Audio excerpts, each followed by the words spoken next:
Okay. Tip for us. So we're just having a conversation. Okay. All right. Okay. So I'm gonna, if you ask a question, I might pass you the mic because I only have two. I need to get my Okay. hood. You're fine. All right. So in 3, 2, 1, can you see me? Yes. I cannot see me. Do you want here? I can even go. I can't see go my over phone. more. I just can't see the phone. Oh, you're there. You're Welcome back to another episode of Fully Stoked Podcast. I'm your host, Sarah Stokes, and I'm here with two of my really good friends, Susan Volz, who is the owner of this beautiful Belk Mansion, and also Melinda Willison, who is the owner of Upwelling Therapeutic Services. So Melinda is just going to help us out. We're going to interview Susan today. We're actually in the music room. Is that what you call We're it? in the music room. It's absolutely stunning. You see this beautiful, is this a baby grand? A baby grand. Yeah, it's absolutely beautiful. The acoustics are amazing. This place is absolutely stunning. Susan, first of all, thank you for having us out. Thank you for letting us record. Do you have any like historical facts about this room or any of the rooms really that you want to share? A little bit of history? Sure. So let's start with the room that we're in. This is actually called the female side of the home. So when you walk into a grand home like this back in the day, it was separate, right? So you had the gentleman's side of the room over there, and then you had the female side of the room over here. So which we just turned into a music room. Yeah, yeah. It's lovely. It is different. It's darker on that side.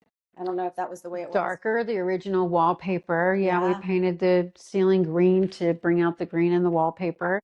And it kind of goes back to the day, like where we have our grand dining room over here. And after dinner, you know, the term drawing room. So they would draw, the men would draw into the men's room and the women would over here.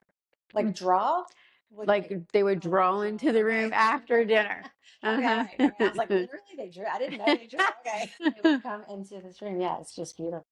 So I know that you have a question or two, don't you, Melinda? I do.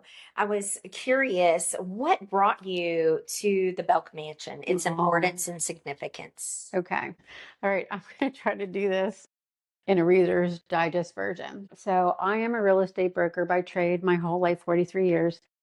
And I was down here showing property probably now maybe 20, 21 years ago. And I saw the house and I looked at it and I just heard and felt led like one day you're going to own that house. And I was like, what? And me being a woman of faith, try to walk that out a little bit, but honestly, you guys, at that time I was a little bit scared. The house was huge, needed a lot of work, and you know, some of the folks in the city were like, do it, do it, do it, we need this for the community. And I chickened out. So the thought never left my head, right? And then years later, as times change, right, and our kids are grown now, and we've all got these big houses, and we're trying to downsize or use our homes differently, right? So my daughter said, why don't you Airbnb out the basement apartment in our house? So I tried it, loved it, just absolutely loved the whole experience of it. And so at the office one day with the other girls in the office, they said, please share us with you, you know, like with us, your experience of Airbnb. We think we want to do it with our big houses. And we're like, okay. And then as we were talking, I said, you know, ladies, years ago, I saw this house and it would be the best house to do it. And they said, tell us more about it. So I did. And I said, well, do better yet. Let's try to pull it up on MLS. And I did. And I said, if that house ever came available again, I probably would walk it out in faith. You know, I'm older, more mature. My faith is just so huge now. Let's just walk it out. And I pulled it up. And there it was. It was for sale? It was for sale. Oh my gosh. It was for sale. And so, yep. And so they're like, you know, they kind of held my feet to the fire or whatever, however you want to say. And after hearing an elevation, right, TD Jakes came in and he preached a sermon that, you know, called you out like, I told you to do it. And so my friend said, we're going to walk it out with you. We're going to walk it out in faith and we're going to do it. Yep. And so here we are. That's your Reader's Digest version. So it was a walk of faith. And the original family, like who used to live here, like what brought this to historical significance? The original owners are the Belks. So this is one of the original Belk brothers. This is Dr. John Belk, and who had started the Belk department stores. So there was William Henry and John Belk. This is the doctor. He was talked into selling his medical practice and coming here to Monroe to start the Belk Brothers department store. So he married, he raised 7 daughters in this home. Wow. Yeah, so that lineage, that Belk name has dissipated. So most of the Belks that you do know are from the William Henry side. But the best, I want to share with you this, that the best experience that I've had, I think, in the house was 2 of the granddaughters of the 7 daughters that grew up in this house came to visit and stayed here. They had a, like a overnight little family reunion, and it was amazing. It was amazing. It's nice to still be connected to the history of it. It was very cool. They brought pictures and stories. It was awesome. Love that. So the Belk department store was just right downtown, wasn't it? The first one. The building is still there, but the Belk, it's not there anymore. Sure. Okay, but the building is, no, because they've knocked some things down downtown. So that's fascinating. And then we had a friend who last week was here, Beverly, and Beverly is part of the Waxhaw Women's Club, I believe it's called. And they meet in a Belk building also in Waxhaw. Yes. And yes. How are they related to those Belks? The answer to that is yes. Okay. We need to talk to Tony Belk about that one, because he had that whole story going on. Okay. But he did explain that was more textile. Gotcha. And then this was the department store. So they both had firsts. I know that's a big rival between Waxhaw and Monroe, but that's really the story. That is so neat. cool. Neat connection to still have. Yeah. Love that. So you came in with a lot of your friends backing you up, and I've seen, I think we sat outside at one of your events that you had. It was a flapper party. What was it called? The 20s? The Roaring 20s party. Yes. Could you imagine this beautiful home for a Roaring 20s party? So she had a wonderful singer. He was amazing. His voice was incredible. That was Giovanni. Yeah, and then Armando. A lady was there too. I think she his friend. Yes, they were amazing. They were absolutely amazing. Yeah, we love to have them back. But my dress didn't get here in time, so I didn't. But everybody else did. But your friends were helping serve. So your friends, I mean, just love you, obviously, because they have been there with you from the beginning when you bought this, and then they even serve at your events. They do. That's right. Yeah. It's a big community thing. I'm never really alone in here. People ask me all the time, how do you feel about being alone in there? I'm never alone. You're right. They're here to help in the yard, in the house, the events, the everything. So it's not just my house, it's everybody's house. We're here. We're here. Been here since this morning. Yes. I know. I enjoy being here, and it's been a really great benefit to me. The grounds, not only are the rooms beautiful, but the grounds are really beautiful, and the updates and so forth that you're making with the landscaping and so forth, it just keeps bringing it more and more literally to life. We're getting there. Yeah. We're getting there. So with you sharing about like all of how folks just end up here and you don't find yourself alone very much, can you share with your audience a little bit more about what your vision is for this being a community hub here in Monroe? Well, the vision, funny enough, was William Henry's vision, and I didn't realize that till I read it in a book. But really, the vision for this house is to, of course, bring the house back to life, fill the house, have affordable prices for everybody so that everyone can come all year round. And then that way we can actually get to the point where we can give back into the community. And that really was the whole entire goal for this. I love it. And you give back to the community because our women's group meets here every Tuesday. Well, 3 out of the 4 Tuesdays a month. And she allows us to do that for free. I mean, she's not charging us. So we have decided we are going to pour into you, and we are going to push, as much as we can for your business and restoration, because you have a nonprofit also. It's not just your business, right? We have the business or the nonprofit. Tell us, So the business side of it really, again, is just to offer affordable prices to keep it full. And then to get back into the community. That's that part. But what we figured was some of these repairs are astronomical. And one of my Rotary friends had said, Susan, you operate like a nonprofit.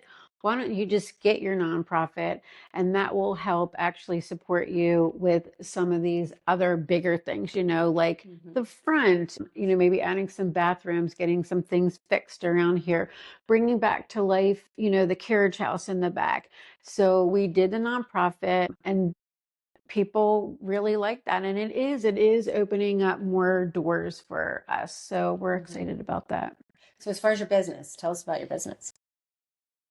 So you have an Airbnb. Okay. I was like, what do you want to know? Which part? There's a lot going on here.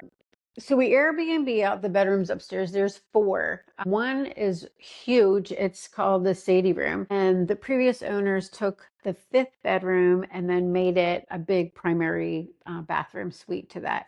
So brides come in there, they use that area for many different things, whether it's just photos or getting ready for their wedding.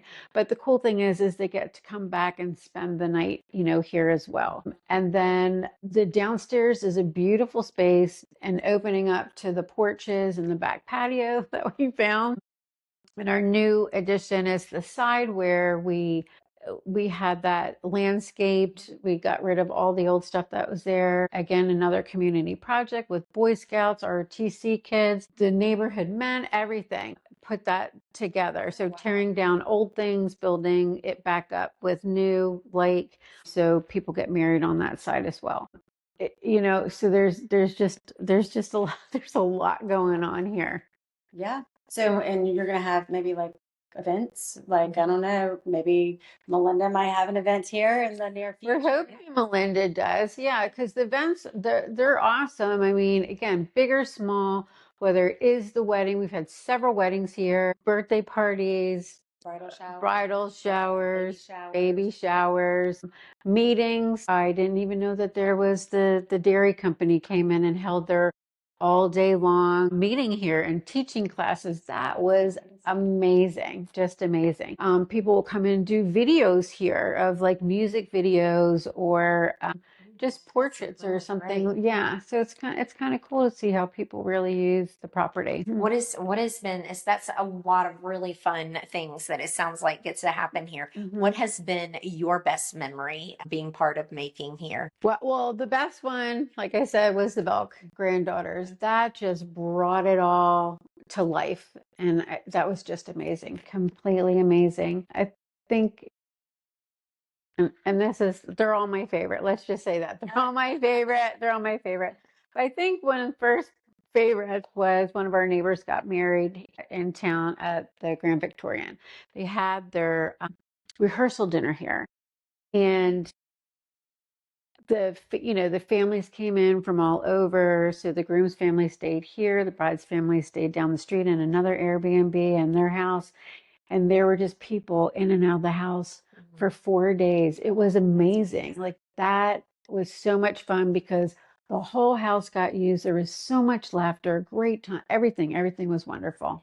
Yeah. And I know we were speaking earlier, and there is an upcoming event that has been months in the work, and that's the Grand Masquerade Ball. So Yeah. Tell us more about that, because that sounds like something that I imagine everyone wants to come be part of. It'll be a lot of fun. So a really cool group of people came in and helped with the nonprofit and fundraising for different events. And that's what we were doing on the nonprofit side. So the next upcoming event in October the 24th, is it? Yes.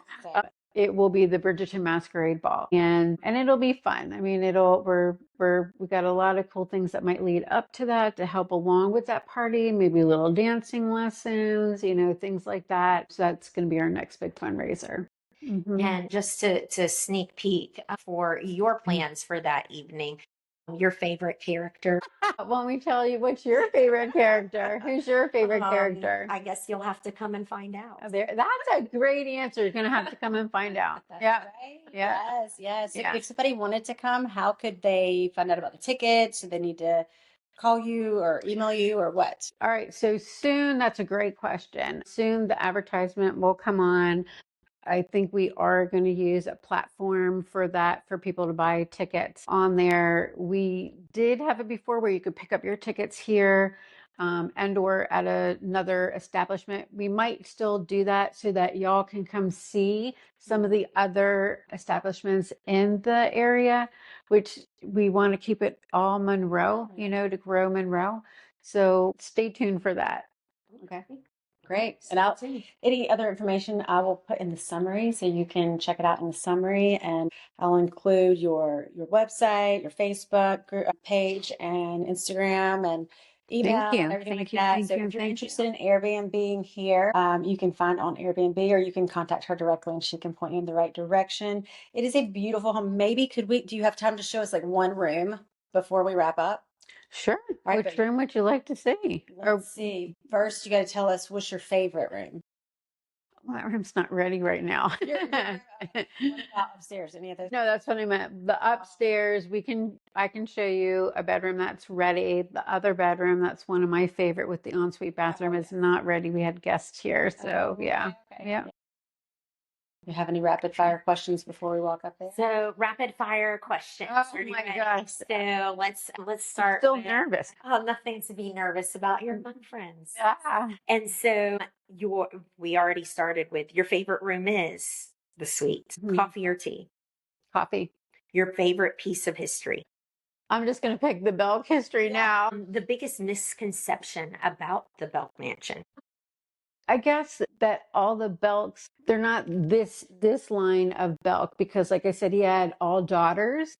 So the name went when they got married. Yeah, the name went when they got married. Yeah. I know that all too well. I was the last with my maiden name. Okay. My dad had all girls. Yeah. And so with that, I'm curious, if these walls could talk, what story would you want to hear? Well, I still think I'd really want to hear more of like the girls growing up in this house, because what the granddaughters talked about, that it was there was so much love in this house and so much activity. And the mother only lived here for 15 years before she passed away, and Dr. John Belk never remarried, and that he just loved his daughters and he took them everywhere. Like, they talked about how we hop in an Uber, they would hop on a ship. And then they talked about like how they, met and married their spouses and how they would travel, like one lived in Turkey because her husband was a tobacco guy. And she was the one that actually did move back home after he had passed away and raised her daughter, Mabel. And I met Mabel had a daughter, Sarah, and I met Sarah's daughter, Janet, which again, it just brings it all to life. I just want to know. I want to know everything about what they did living here. That's what I want to do. I love that. Okay. Now, and if there are people in the audience who want to come be part of the things that you're doing here at the Belk Mansion, what is the best way for them to get involved? They can reach out to me. They can reach out on the Belk Mansion LLC on Facebook. They can reach out on Instagram. They can call me or, Facebook me a message. Anyways, fine. Definitely follow her on Facebook and on Instagram, because we are posting updates with you, and she's going to have a really cool series coming up. We're going to do a tour of all the rooms, not today. Cool. We are going to do that. Okay. So thanks for letting me know. Yeah. Okay. I'll have it ready. Let's do a little tour. Do you want to show us that? Okay. Yeah. Sure. Oh gosh. We don't have to do it like this. Oh, you're all right. You want to take? Oh, look at this. Beautiful. Oh, are we still filming? Yeah. Okay. All right. So here's our music room. And this was actually, we got this from a previous mayor, and he is from Hallowell Music. So they're a long lineage of a music store. Look at this amazing. Okay. Is this a foyer? This is the grand foyer. And we did learn that, from people that were actually friends with Sarah that used to live here, that the front rooms really were for entertaining, that when she came here to play as a little girl, they would go up through like the back way and up the back stairs, which we're not seeing today. I'm not ready for that. Okay. And what was I going to say about that? And then, of course, the bedroom. So we're going to look in here. This is a little funny setup because we're setting up to show people of what we have to use for events. And then this room gets used a lot as the food room. So that's what we call it sometimes too. It looks more masculine. It does. It does. And this beautiful tree behind you was left by the previous owner. And we know why he left it. It's very hard to move. So we give the opportunity to people to decorate it as, yeah, as he did it. Mm-hmm. Is that Mm-hmm. good? Are you good, or did you want to show us more? We can do the dining room. Yeah. Yep.